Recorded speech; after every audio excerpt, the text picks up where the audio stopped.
We're on? Hey, welcome to Elite Extra, where we provide some extraordinary support for people that lead extraordinary lives. Today I'm going to have a conversation with one of our performance coaches, Mike Simon, who came to us with a very high level of high school track coaching experience and is also himself a high-level runner. As you all know, we love talking about and studying and helping people run at Elite Health Services. So I'm really excited again to talk about running. And Mike, you want to tell us a little bit about yourself before we get into some questions? Yeah, I mean, about your coaching background, how you got into running? Yeah, I've been a runner for my whole life pretty much, and I had two uncles on my mom's side that were runners, and my grandfather also, and then my father was a runner as well, and he did it for fitness, and I kind of was born into it, and just being in the neighborhood with kids all up and down the neighborhood, we would play and run and play tag and that kind of stuff, and so I was just a runner pretty much from like 6 or 7 years old all the way on to now, and yeah, my dad will probably laugh because I'm sure he's watching this right now. Hello, Dad. Happy birthday, belated.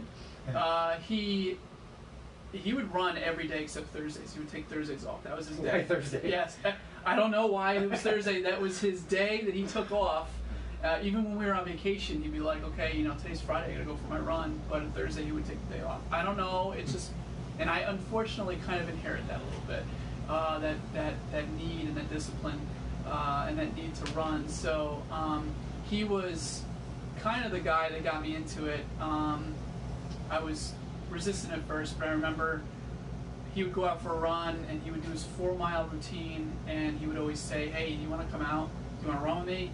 And at first it was a mile, and then it was a mile and a half, then it was 2 miles, and I just kept building up until the 4-mile mark.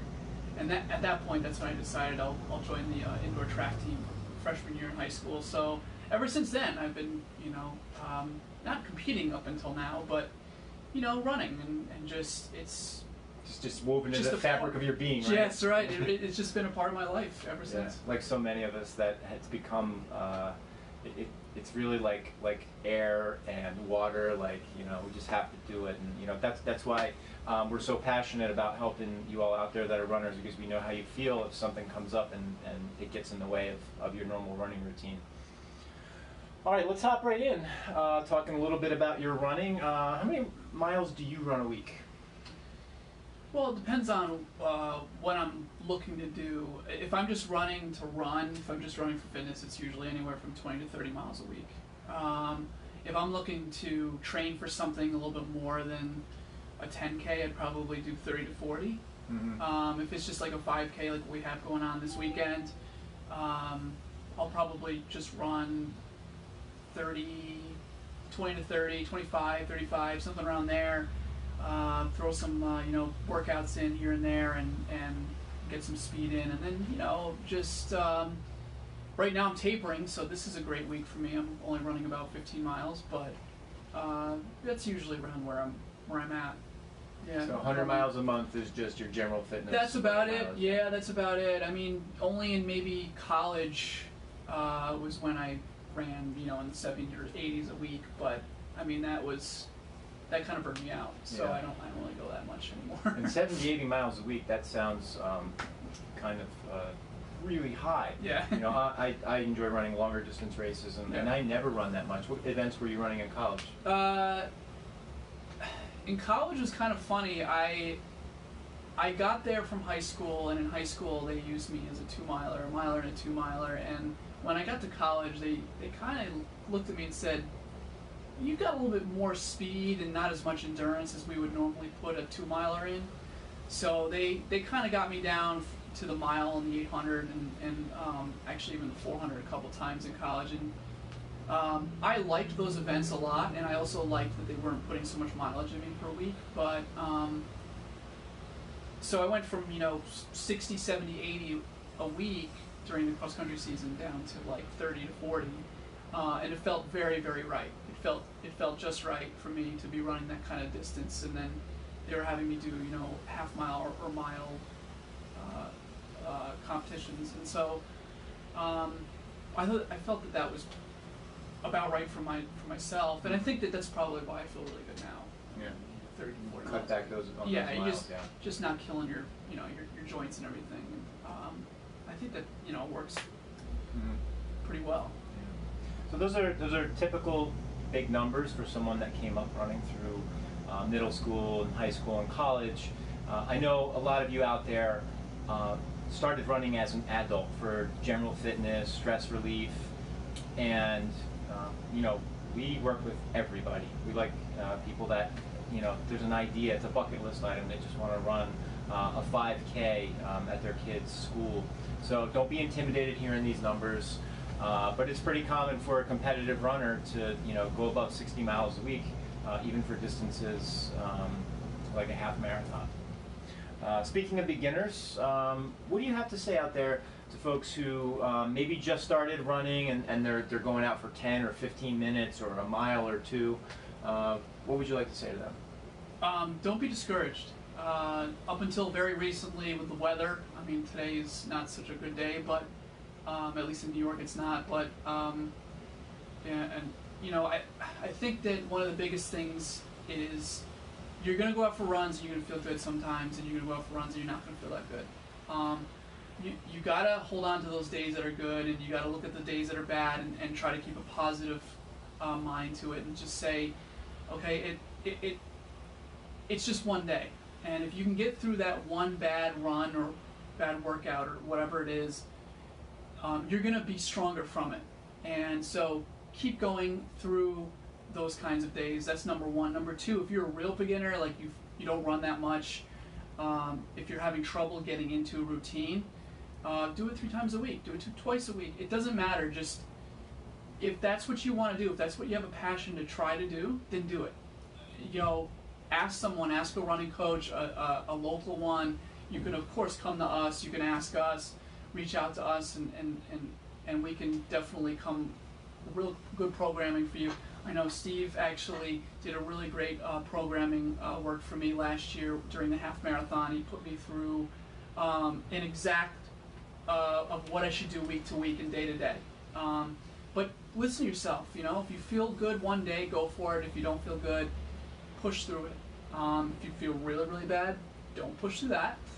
But if you, as a beginner, that's one of the things that you want to think about, is that eventually you're not going to be a beginner. Eventually you're going to be in the middle somewhere, and you want to keep increasing and keep getting better. So just push through it.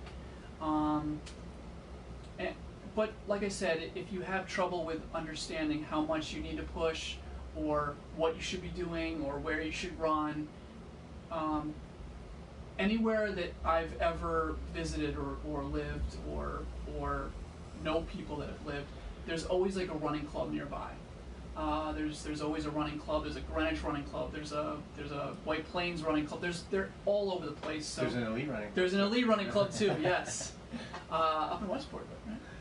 And here. And here. That's true. That's true. Yeah. So we're all over the place, and there's always ones popping up. There's small ones. There's big ones. There's competitive ones. There's non-competitive ones.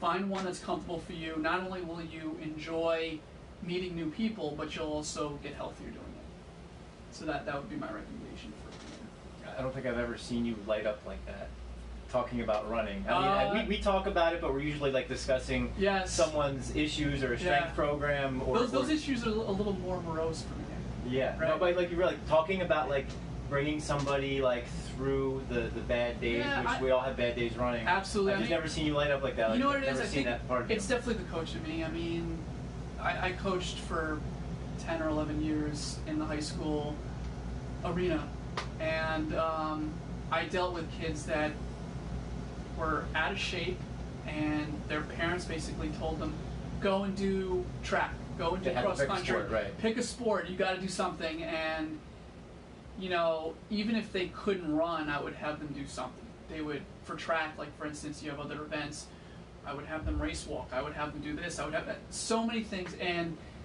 you have to find a niche for someone, and I think that that's one of the things. Running, you don't necessarily have to be a marathoner to be a good runner. You could also be a very good sprinter. You could be a walk runner. I mean, there's tons of people who do 5Ks that walk some of it, run some of it. Yeah. I know for years I've been pushing my mom to get out there and run a 5K with my dad, you know, it just pushing people to do it. You don't have to think to yourself, put pressure on yourself to you know, come up with certain goals, but just get out there and do it. And I think it's just the coach in me. I like helping people by having them reach a goal. And if their goal is that they want to run, like let's say it's a 5K, let's get you started. Let's get you in there. Let's do it. So let's give some useful content to our viewers today. What are your favorite go-to strength exercises to either make someone perform better, if they're any different than they're the exercises that help people avoid a running-related injury? I really like unilateral work, and that's scientific mumbo-jumbo talk for one-legged or one-armed, one-limbed exercises. I like to do a lot of that kind of stuff. It builds balance, it builds coordination, it builds also strength. I don't think runners really need to be doing too heavy of work. Some speed, some power stuff. I mean, if you could learn how to do a clean or a jerk or those kinds of more Olympic movements, I think would be awesome for a runner. It doesn't, again, have to be max effort or max weight, but if you're able to put yourself in a position where you're going as fast as you can, or you're on one leg, or you're in an uncomfortable position because your body's uncomfortable being on one leg, because we're not very often on one leg, or doing it with one arm chest press, or that kind of thing. You're building strength. You're building coordination, like I said before, and you're building balance. And those are all very, very important exercises for runners. I mean, if you think about it, if you're doing like a one-legged squat, when we run, it's a very unilateral movement. People think that completely running is, that you're on both feet. At one point, if I'm taking pictures of you, if you're in flight and your one leg is landing, the other leg is up, that's a unilateral movement. So, you have to really build strength in the quads, the glutes, the hamstrings, the calves, all the muscle groups, and squats will do that. Yeah.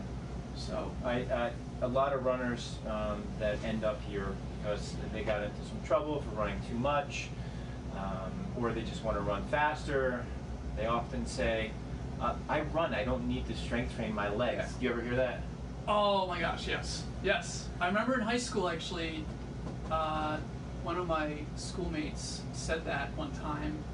He was a wrestler, and we were on the cross-country team, and we were talking about workouts. And of course, as a teenager, I always wanted to get bigger. I wanted to be bigger. I was like 110 pounds soaking wet in high school. It worked. I know, right? So I wanted to get bigger, and he always talked about how he would do tons of upper body exercises, but never do legs because he ran, so you didn't have to get stronger. Yeah.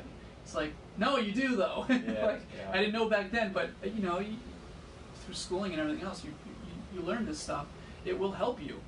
It especially help you with preventing injury. That's one of the biggest things, preventing injury. So speaking of using these strength training exercises to make yourself more resilient to running injuries, or to run faster or more efficiently, a lot of people are like, they make all the time they can to run, especially if you're on a schedule working towards an event and you're like, no, I can only exercise 4 days a week. Where am I going to fit the strength training in? What's the bare bones minimum number of times a week somebody should strength train to realize the benefits of strength training? I would say that might be subjective. I think that some people could deal with one if they have a pretty good background, base of training and strength training. But I mean, for most people, I think twice. I think when people come to me and they ask, for most people, I say, if you're going to do something twice a week, some kind of strength training twice a week, you'll see some gains from that. Ideally, if you have the time, the resources and everything else, I'd say 3 times a week. But assuming all those things you don't have, I think twice a week is the way to go. Okay. pretty solid. You'll get lots of noticeable benefits. I believe so. Yeah. I mean, again, it also depends on background. It depends on, does the person have a background in any kind of strength training? If they do, then twice a week they'll definitely see some gains from some of the training that we do. Yeah. Okay. All right. Got to strength train, helps keep you injury free, help you run faster, more efficiently, twice a week, ideally. And what else do we get from running? Like running, most people think of like, oh, that's cardio. We just talked about like you got to strength train to run. It's an impact exercise. What else? What are the other benefits of running? Why do so many people do it? What's the draw? Well, you definitely. I mean, there's people always talk about the runner's high. When you're done with a run, you feel great. I mean, mentally you feel good. Emotionally you feel good. It's a release of a stress during the day or the day before or that morning or something. There's always for me it's definitely a mental release. I feel so much better emotionally. Some of the other benefits. I mean, if you go to the doctor and the doctor says, hey, look, you got to get some sort of exercise program. Your cholesterol's a little high. Your blood pressure's getting a little high. If you want to thwart being put on some sort of medication, even just doing some cardiovascular exercise, and it doesn't necessarily have to be running. Could be swimming, could be biking, but any of those things will help lower your blood pressure. It'll help lower your overall cholesterol. It'll increase your good cholesterol, the HDLs. It'll lower the LDLs and the VLDLs, which is the very, very bad ones.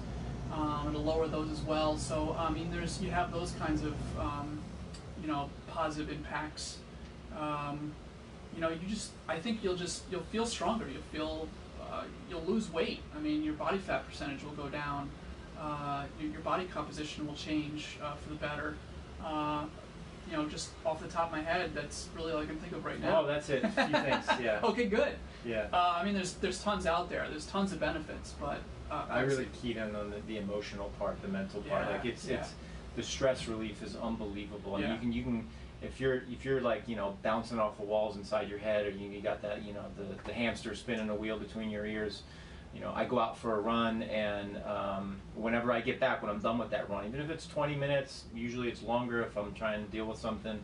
But when you're done with the run, it's just like whatever's left after the run. It's like all right, that's what I need to focus on. Totally, yeah.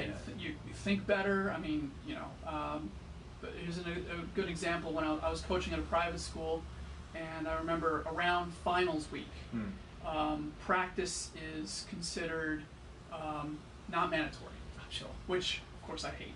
Yeah. But it was one of those school policies that I couldn't really do anything about, so I would encourage my runners to come to practice. And I remember this, there was an athlete that rose her hand, she said, I can't come because I have to study. And so what I did was I went online and I was like, I gotta find studies where they showed that if you do run or if you do some sort of exercise, you'll actually be able to absorb more from studying. And I was able to find a few studies. I mean, just Google them, and I brought it in and I gave it to every single kid on my team, and I just said, I want you guys to read this. And sure enough, about 75% of them came to practice. So sometimes you just need proof, and it does work. I mean, it does work for sure. I mean, So stress relief and improved cognitive function? Oh, absolutely. I feel, well, you just think clearer. You might be able to absorb easier, I mean, that's just speaking from personal experience with just those 15 kids that I had on my team and me. But it definitely helps. Yeah, it definitely helps. I'm convinced. All right, we're gonna get a little bit more technical, tiny bit. I know you're not gonna go down a rabbit hole with this.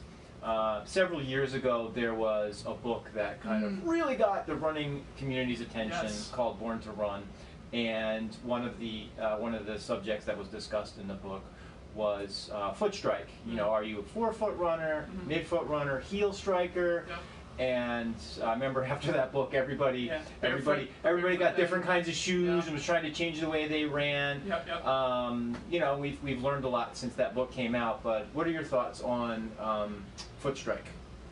I think you gotta just allow people to naturally strike the way that they strike. I think that when that book came out, I don't think it was meant to do it, but a lot of people looked at that as, oh well, I'll be injury free if I start running on my midfoot, and I think that some people are just made not to run on their midfoot. I think most people, if you're a heel runner, just run on your heels. You don't want to really mess around with that. I've had some experience with that as a coach, trying to tool around with certain runners and how they run and where they should be striking their feet, and just run the way you run. Don't change too much. If you do the strength training and if you reinforce the structure of your body, you'll be fine.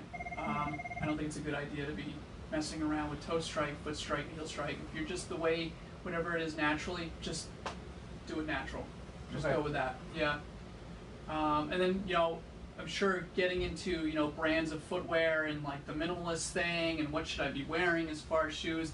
If you're brand new to this, the best thing to do is just go to a running store and have them fit you. Go to a good one. Don't go to, I'm not going to name brand, stores, but there are some that are really good. If you find like your local running club chain or company chain, there's definitely ones locally around here, but they're everywhere. If you go, they'll take the time to measure your feet. They'll take the time to bring out different pairs and different brands of shoes. And they'll put you on a treadmill. They'll fit you. They'll put you on a treadmill, or What? they'll have you run around like they have those little small tracks sometimes in the bigger stores, and you can feel what each of them looks, feel like. And if there's one that's more comfortable than the other, just go with that one. There's great brands. You Brooks, Asics. Mizuno now has kind of gone into the whole running thing. Saucony, what are the ones we have? Ultra now is a big one now. That they're more of a Western one, but it's definitely coming east. What am I wearing now? Under Armour. I don't know if I would really put them in that bunch, but Hoka's? What do you think about Hoka's? Hoka's like kind of like that maximalist thing. The Anti-minimalist. The minimalist thing where those finger shoes, the Vibram Zip, and then the Hoka's came out and they look like big blocks, but they work for some people, and and sometimes the Vibrams work for some people too. So if it's working for you, go with it. Don't change it. Like my dad used to say, if it ain't broke, don't fix it. So just go with what works for you. Yeah. But if you're brand new to this and you're not really sure, just go to a running store and get fitted, and they really are experts. They'll hook you up. They'll hook you up with something that you'll like. And unfortunately, in my experience, I used to really love certain brands of shoes, and they've gone from one fit to another fit, and it's either me or it's them. I'm not really sure what changed, but somewhere down the line you might have to change brands.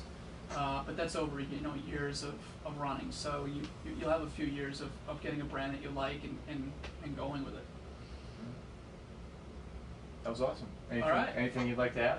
No. Did we miss anything? Hello everybody, and hope you guys had fun, and hope thanks for spending some time good information with our Facebook audience.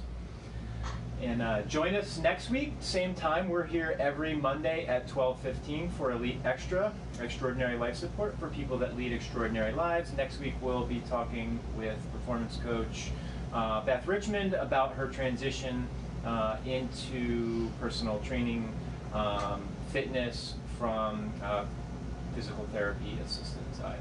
So thanks a lot. Have a great week.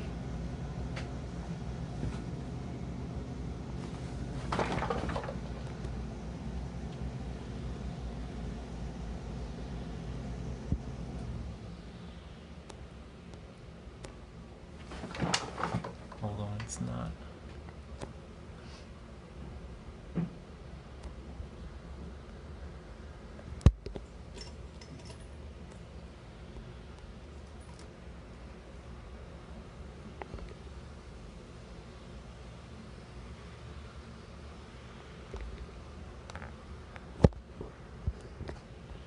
Sorry, it's not quitting.